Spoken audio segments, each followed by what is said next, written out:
Welcome guys. आज की video में हम डिस्कस करेंगे आपका JKSSB फॉरेस्टर की रीजनिंग का टॉपिक डिसीजन मेकिंग। ठीक है, बहुत ही इंपॉर्टेंट टॉपिक है। आपको 16 मार्क्स का सिलेबस में दिया हुआ है decision making and problem solving. Decision making के लिए मेरे को बच्चों की बहुत सी रिक्वेस्ट आ रही थी, सर ये टॉपिक पढ़ाओ। ये है कुछ नहीं, बिल्कुल ईजी है, बस ये वीडियो देख लो, आपका डिसीजन मेकिंग कवर हो जाएगा। डिसीजन मेकिंग क्या होता है? आपको डिसीजन लेना होता है। ठीक है, आपको कुछ कंडीशंस गिवन होंगी, उस कंडीशन के बेसिस पे आपको डिसीजन लेना, फिर क्वेश्चन दिया होगा, उसको उन कंडीशंस को देख के आपको उस क्वेश्चंस का आंसर देने होंगे। तो बिल्कुल सिंपल है ये। इस वीडियो को पूरा देख लो, आपके 8 मार्क्स डन हो जाएंगे यहाँ से। फॉर एग्जांपल आप कोई गवर्नमेंट एम्प्लॉई हो और गवर्नमेंट की कोई स्कीम है, ठीक है, जैसे PMAY एक गवर्नमेंट की स्कीम है, प्रधानमंत्री आवास योजना। तो उसके लिए कुछ ना कुछ एलिजिबिलिटी क्राइटेरिया आता है आपके पास। ठीक है, तो आप किसको दोगे? हर किसी को तो नहीं दोगे। तो उसके लिए क्या आपके पास कुछ कंडीशंस हैं, जो जो लोग उस कंडीशंस को सेटिस्फाई करेंगे, ठीक है, उसको आपको वो स्कीम का बेनिफिट देना है। तो वो डिसीजन कौन लेगा? एम्प्लॉय लेगा। गवर्नमेंट उसको क्या करेगी? उसको कंडीशन बता देगी कि ये एलिजिबिलिटी क्राइटेरिया, ये कंडीशंस है, और आपने आप डिसीजन लेना है कि किसको ये इस स्कीम का बेनिफिट मिलेगा और किसको नहीं मिलेगा। तो यही आपका डिसीजन मेकिंग है। आपको कुछ सेट ऑफ कंडीशंस गिवन होंगी, उनके बेसिस पे कुछ क्वेश्चंस होंगे, उन क्वेश्चंस को आपको सॉल्व करना है। तो बिल्कुल ईजी टॉपिक है। तो पहला आपका आ गया, पहले आपको क्या दिए? कंडीशंस दी हुई हैं यहाँ पे। ये कंडीशंस मैंने पूरा क्वेश्चन नहीं लिखा है, पूरे क्वेश्चन में पहले पैराग्राफ होता है कि वो बताता है, उस क्वेश्चन में आपको बताएगा कि ये कंडीशंस दी हैं, इन कंडीशन के बेसिस पे आपने आंसर। जैसे यहाँ पे ये कंडीशंस दी हुई हैं कि किसी रेलवे स्टेशन पे वाईफाई लगेगा या नहीं लगेगा, उसकी गवर्नमेंट ने कुछ कंडीशंस आपको दी हैं। इन कंडीशंस को जो भी रेलवे स्टेशन सेटिस्फाई करेगा, ठीक है, पूरा उतरेगा इन कंडीशंस पे, वहाँ पे आपने वाईफाई कनेक्शन लगाना है। और जो इनमें से एक भी कंडीशन पूरा ना कर पाया तो वहाँ पे वाईफाई कनेक्शन नहीं लगेगा। उसके बारे में ये क्वेश्चन है। हम सीधा कंडीशंस पे आएंगे। तो फर्स्ट कंडीशन है at least 10,000 passenger travel every day. तो उस स्टेशन पे कम से कम 10,000 पैसेंजर रोज़ के वहाँ पे होने चाहिए। सेकंड कंडीशन क्या है? It should be spread over an area of at least 2 kilometre. ठीक है। थर्ड कंडीशन क्या है? Network speed should remain above 50 kb per second. Fourth condition क्या है? Network engineer should be present at the station. तो ये 4 कंडीशंस है। तो कभी कभी किसी क्वेश्चन में आपको सिर्फ कंडीशन देगा, कभी कभी किसी कंडीशन के लिए आपको एक्सेप्शन देगा। जैसे यहाँ पे एक्सेप्शन भी दी हुई है। In the case of the station which satisfies all the other condition except. तो पहले आपको जो एक्सेप्शन दी हुई है वो देखो, फर्स्ट पार्ट के लिए एक्सेप्शन है, दैट इज इस पार्ट के लिए आपको एक्सेप्शन दी हुई है। मतलब अगर कोई स्टेशन इस कंडीशन को सेटिस्फाई नहीं कर रहा तो आपने फिर एक्सेप्शन पे आना है। अब एक्सेप्शन पे क्या है? इस कंडीशन को सेटिस्फाई नहीं कर रहा, मतलब यहाँ पे 10,000 पैसेंजर से अगर वहाँ पे कम है, फॉर एग्जांपल कोई स्टेशन है वो इन तीनों कंडीशन को सेटिस्फाई कर रहा है, लेकिन इस कंडीशन को सेटिस्फाई नहीं कर रहा, उसके पैसेंजर 10,000 से कम है, सपोज वहाँ पे 8,000 पैसेंजर्स हैं, क्योंकि यहाँ पे हमें इस कंडीशन की एक्सेप्शन भी दी हुई है, तो फिर उस केस में हम एक्सेप्शन पे आएंगे।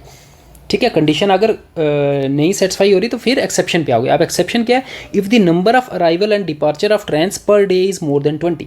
अगर उस स्टेशन पे जो नंबर ऑफ ट्रेन्स हैं वो 20 से ज़्यादा हैं, this station will get wifi connectivity. तो उस स्टेशन को फिर वाईफाई कनेक्टिविटी देनी है। तो समझ गया बात? पहले कंडीशंस होंगी। अगर क्वेश्चन में सिर्फ कंडीशंस हैं तो जो सभी कंडीशन को सेटिस्फाई करेगा तो वही आपका आंसर होगा। अगर किसी कंडीशन को सेटिस्फाई नहीं कर रहा तो अगर उस कंडीशन का एक्सेप्शन दिया तो पहले एक्सेप्शन देखना है। एक्सेप्शन को सेटिस्फाई कर रहा है तो ठीक है, नहीं कर रहा तो नहीं।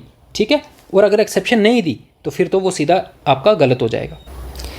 सिमिलरली आपको थर्ड के लिए भी आपको क्या दी हुई है? एक्सेप्शन दी हुई है। पहले थर्ड कंडीशन थी क्या? Network speed should remain above 50 kb। तो नेटवर्क स्पीड 50 kb से ऊपर होनी चाहिए। अगर किसी स्टेशन में ये नहीं है तो फिर आप क्या करोगे? आप सीधा आ जाओगे एक्सेप्शन पे।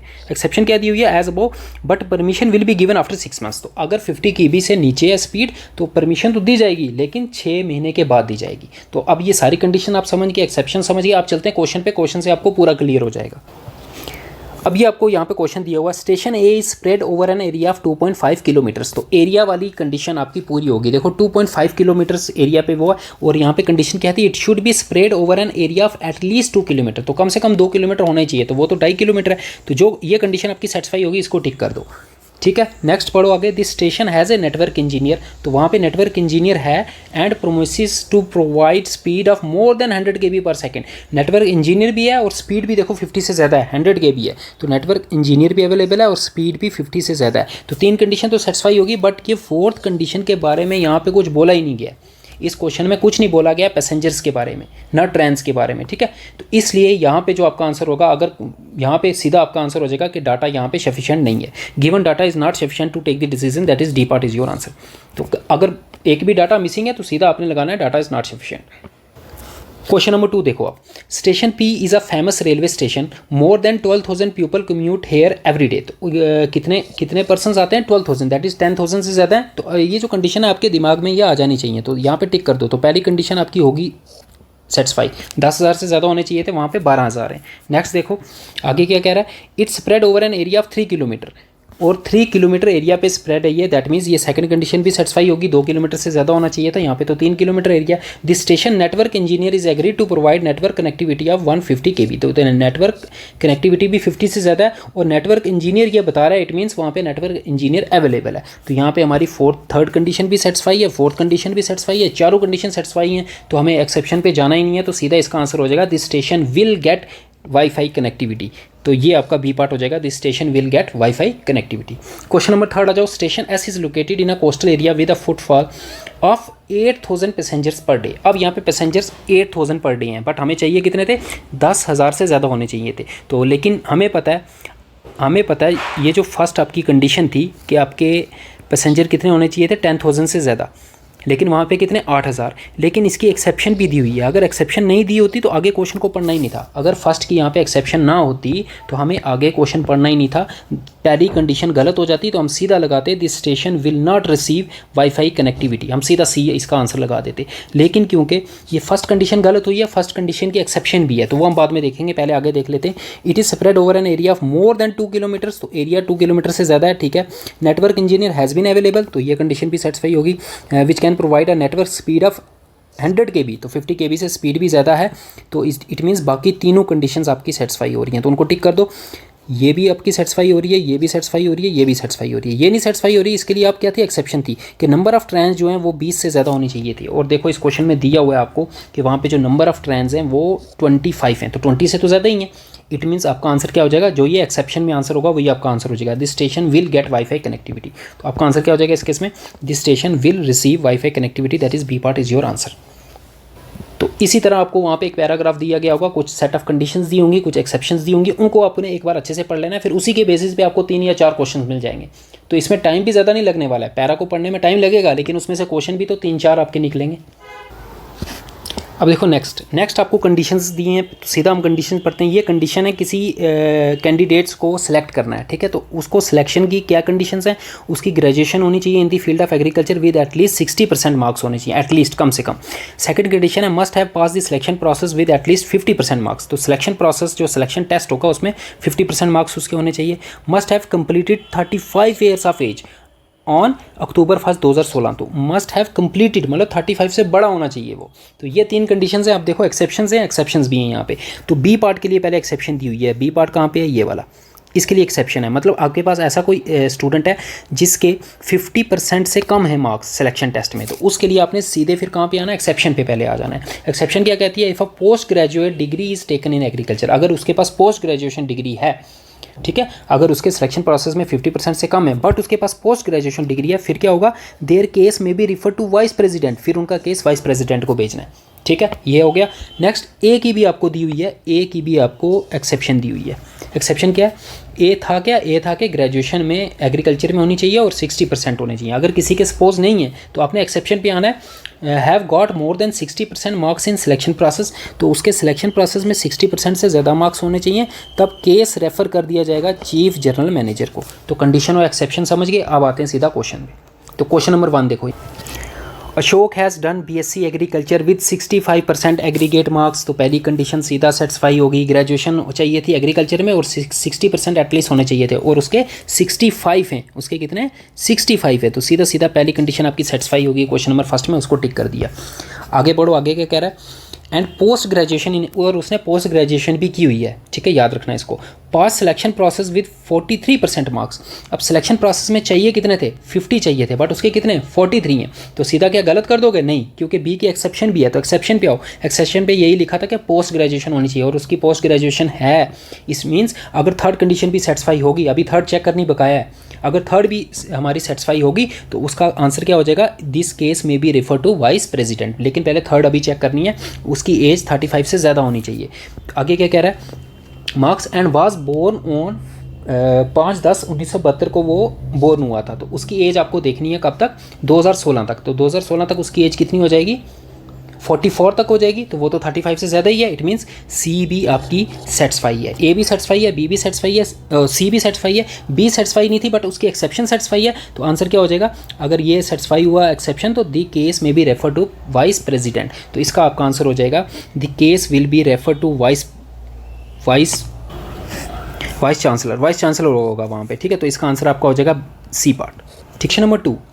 अब क्वेश्चन नंबर 2 देखो, Avinash has done BSc agriculture with 58% of total marks. तो बीएससी एग्रीकल्चर में किए उसने, बट 58% मार्क्स हैं, बट यहाँ पे कितने चाहिए थे, 60% चाहिए थे। तो ये कंडीशन तो सेटिस्फाई नहीं है, बट इसकी हमें पता है एक्सेप्शन है। अब इसकी एक्सेप्शन देखो, ए की एक्सेप्शन ध्यान से देखना, एक्सेप्शन यहाँ ऊपर नीचे दिए हैं, देखो बी की है पहले, ए की एक्सेप्शन देखनी है, but have got more than 60% marks in selection process. अगर सिलेक्शन प्रोसेस में 60% से ज़्यादा है तो उसका केस चीफ जनरल मैनेजर को भेजा जाएगा। अगर ये भी सेटिस्फाई नहीं किया फिर तो सीधा सीधा वो सिलेक्ट ही नहीं होगा। आगे बढ़ो, marks and got 68% marks in selection process. तो सिलेक्शन प्रोसेस में उसके 68% मार्क्स हैं।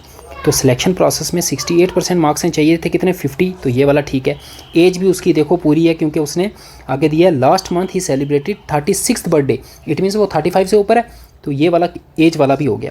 बी वाला नहीं था, लेकिन बी की ए वाला जो सेटिस्फाई नहीं हुआ था, बट ए की जो एक्सेप्शन है वो सेटिस्फाई है, क्योंकि सिलेक्शन प्रोसेस में उसके 68 मार्क्स हैं। इट मीन्स सीधा सीधा इसका आंसर हो जाएगा may be refer to chief general manager. So इसका आंसर आपका हो जाएगा D part, refer to chief general manager. कुछ नहीं करना, आपको कंडीशंस को देखना है, अगर कंडीशन और एक्सेप्शन को देखना है और आंसर मार्क करना है। नेक्स्ट आ जाओ, फिर से किसी कैंडिडेट को सिलेक्ट करना है या नहीं करना है, उसके लिए कंडीशंस दी हुई हैं। तो फर्स्ट कंडीशन है must have at least 75% marks in both 10th and 12th। Second है शुड हैव 70% और अबोव इन मैकेनिकल और सिविल इंजीनियरिंग। मतलब या तो मैकेनिकल या सिविल इंजीनियरिंग, यहीं से आपको मिस्टेक करवाएगा वो आपको दे देगा कि उसकी ग्रेजुएशन में 80% मार्क्स हैं, तो आप सीधा मार्क करके आओगे यस। ये भी ध्यान रखना है किस में ग्रेजुएशन किस में होनी चाहिए, मैकेनिकल या सिविल इंजीनियर, और 70% से अबव होने चाहिए। It should not be more than 25 साल से ज़्यादा नहीं होनी चाहिए, मतलब 25 साल से कम होनी चाहिए 8 सितंबर 2016 तक। Must have pass this selection test में 60% होने चाहिए। Should have completed CAD course in reputed institute. तो ये 5 कंडीशन है। आप एक्सेप्शन देख लेते हैं।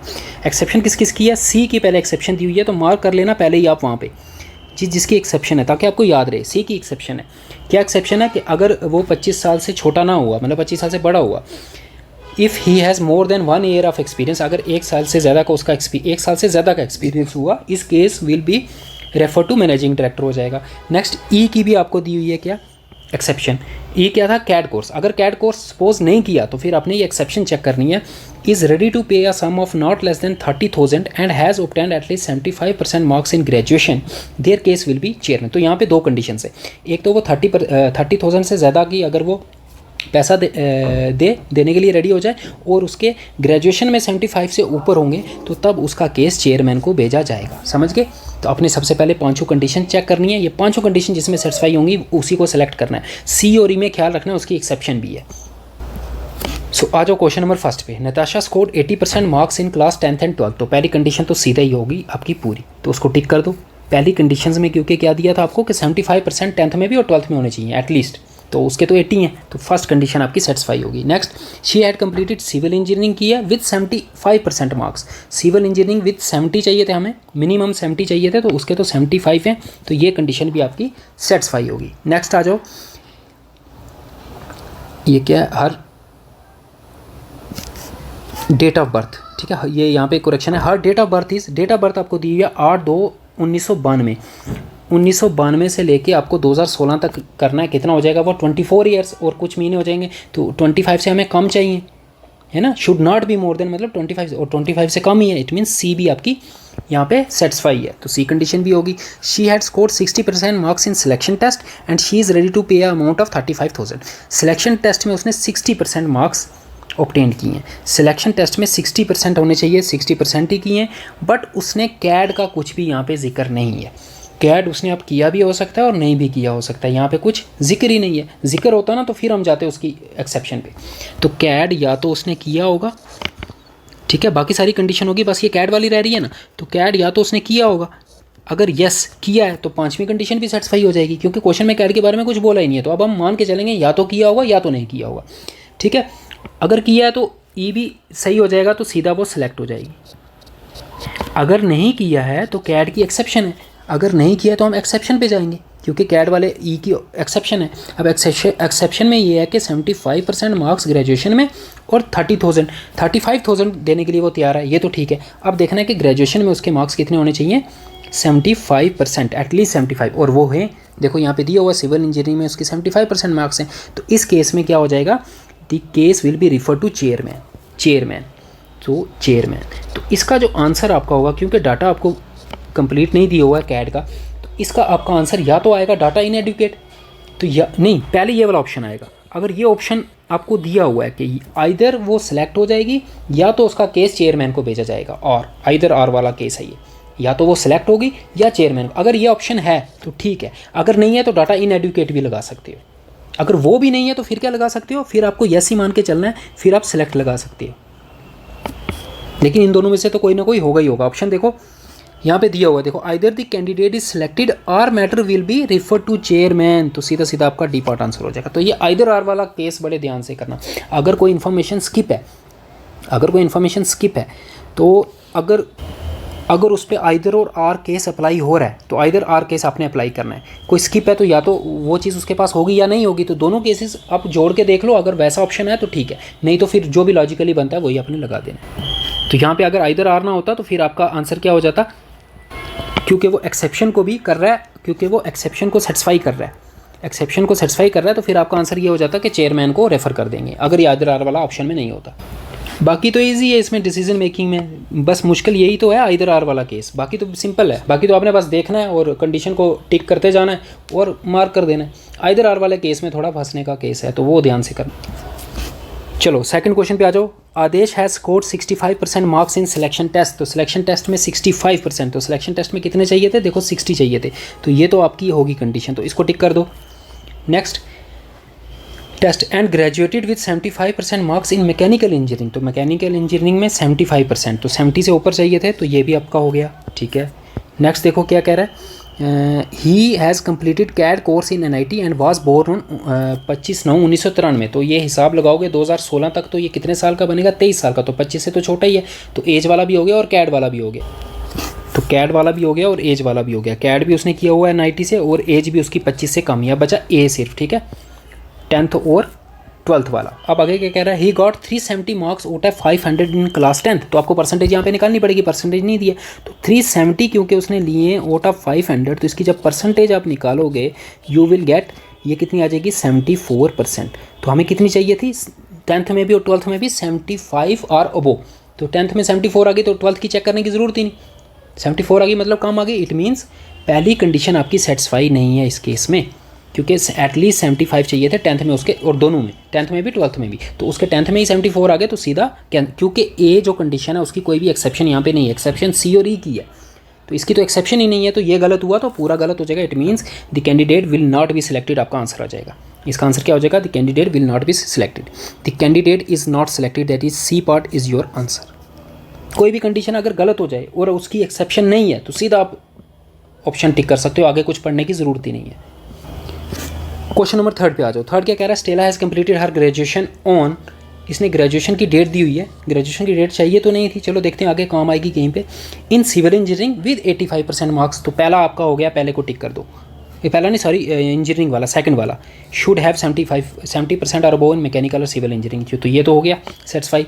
Next, she has scored 80% marks in class 10th and 75% in class 12th, तो ये भी हो गया 10th एंड 12th वाला, एक में 75 है और एक में 80 है, ठीक है, तो हमें 75 या उससे ऊपर चाहिए थे, तो ये भी सेटिस्फाई है।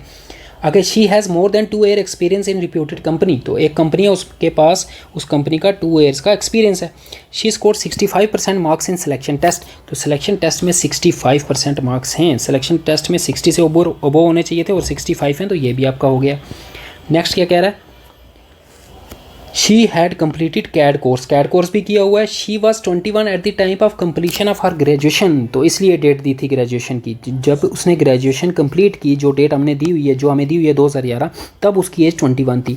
तो 2011 में अगर 21 थी और कंडीशन में हमें दिया है 2016, तो 2016 में कितनी हो जाएगी, 26 साल, तो वो तो 25 से ऊपर हो जाएगा। इट मीन्स ये वाली कंडीशन सेटिस्फाई नहीं हो रही, ये वाली कंडीशन सेटिस्फाई नहीं हो रही। अब सी का हम देखेंगे एक्सेप्शन है क्या, एक्सेप्शन है। एक्सेप्शन में चाहिए 1 ईयर से ज़्यादा का एक्सपीरियंस, और एक्सपीरियंस है उसके पास, हमारे पास 2 साल का वहाँ पे दिया हुआ है, अभी पढ़ा हमने। तो इसका आंसर आपका हो जाएगा his case will be refer to managing director, his case will be, the matter will be refer to managing director, that is C part is your answer. So ये थे आपके डिसीजन एंड मेकिंग के हर तरह का question मैंने यहाँ पे cover कर लिया है। तो इसको, इन क्वेश्चंस को अच्छे से प्रैक्टिस करो तो डिसीजन मेकिंग आपका हो गया है। If you like the video please subscribe the channel. इसके मैं और भी क्वेश्चन प्रैक्टिस क्वेश्चन की PDF में डाल दूंगा टेलीग्राम पे। टेलीग्राम का चैनल ज्वाइन कर लेना, उसका लिंक मिल जाएगा डिस्क्रिप्शन बॉक्स में। अगर आपको फॉरेस्टर के नोट्स चाहिए तो इस व्हाट्सएप नंबर पे व्हाट्सएप कर सकते हो। Thanks for watching. फॉरेस्टर की सारी प्लेलिस्ट बनी हुई है मैथ्स, रीजनिंग की और जनरल साइंस की। तो प्लेलिस्ट में जाके अगर किसी ने वीडियोज़ नहीं देखी हैं तो सारी वीडियोज़ देखो, पूरा पेपर आपका वहीं से आने वाला है।